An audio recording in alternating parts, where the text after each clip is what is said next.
This story is about female empowerment, grassroots activism and environmental justice. But I think a key message from the story is tenacity and persistence, and that's what Jenny embodied. And she showed that no matter how old you are, because she was a woman of a certain age, no matter how many obstacles you're faced with or how monumental the task, through that tenacity and persistence, you can actually achieve amazing things. And she left behind an incredible legacy for her community and beyond through that persistence. Okay. What do you think drove that persistence?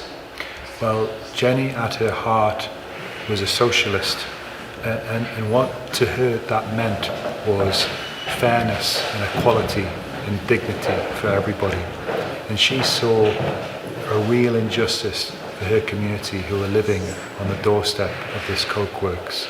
And that's what the energy that she put into this fight, and that's why it was such a pure fight for her. It was such a clear mission that she had, because she knew that she was right. And that kind of energized her for decades to bring her community on board and get them environmental justice. And she cared especially deeply for the children of the town. And she knew that someone had to stand up and someone had to give them a voice. And that's what she did. Yesterday, the children from St. Joseph's was doing a cross-country run around the Mountain Cokeworks. Now, while they were running, I looked out of my window, and it had to be seen to be believed, the filth, the muck and the sulfur dioxide that was belching out onto those young children. So I think it's a public duty that everyone should stand up and be counted for the good of the youth of the future. I think there was a certain power to living literally on the doorstep of this appalling levels of pollution that added an extra level, the personal element that you talk about. And I think that drove a sense of clarity among the community to really take on British Coal. It was an immense institution, and they all kind of grouped together to take this fight on. And I think it was certainly a complex matter. Jenny didn't just face up to British Coal and the government, who were essentially ignoring her for many years, but also there was the matter of a section of the community felt that she was potentially putting a lot of jobs at risk.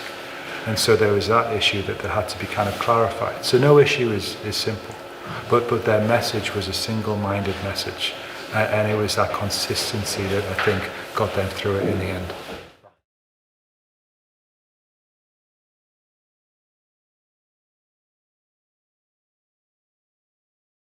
It's a really insightful observation. It's something which I came across in the research of the book. She encountered a lot of derision and more, actually, from certain elements of males within the community, that the males were the breadwinners and they were seeing this as a risk to their employment. And that was difficult for her. Women actually play an important role throughout the book. It starts with Ellen Wilkinson and the inspiration that Jenny took from her. Obviously, Catherine Cookson helped fund a trip to the European Parliament.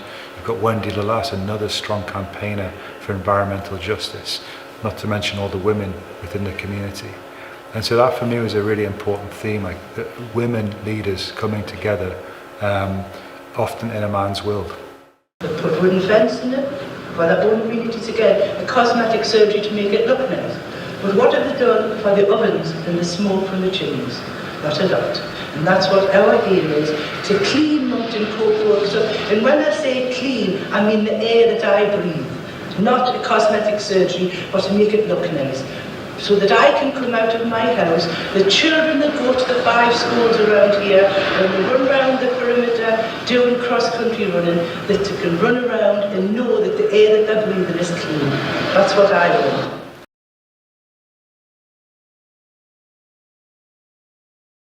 Well, I think this story really taps into the zeitgeist today, and it touches upon issues that are just as relevant today as they were then. You've got big energy prioritizing profit over people. You've got governmental bodies who lack accountability, and you've got this reliance on fossil fuel. And it touches upon issues that are so important to today's world. And there has been some interest in investigating whether possibly this could be adapted into a documentary or a film, and it would be amazing if it was. So we'll see what happens. Well, it's very moving to discover this side of my grandma, this remarkable activist. And it was saddening to see the level of suffering that she went through and her community went through. And there were many tears shed as I was researching this book, but there were also tears of pride, because that was my grandma who went through that. And something so amazing about what she did. And it inspired me, and I hope it inspires future generations of activists, just to show that just never give up, just keep going, and you'll eventually break through.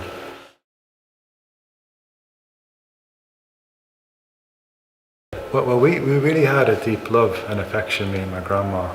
And from the moment that she asked me and the moment I said yes, this was one of our final exchanges before she passed away. I knew that I would do it, but like you say, like every New Year's resolution, that was my New Year's resolution. And by about January the 5th, I'd found an excuse to put it off, as you do. But it was when I realized this Saturday, in 2 days' time, Jenny would have turned 100 years old. So for me, from the moment I figured that out, it was a no-brainer. I had to make it happen. I had to get the book published by her birthday, by her centenary, as a way to commemorate her and her fellow comrades in the Action Group.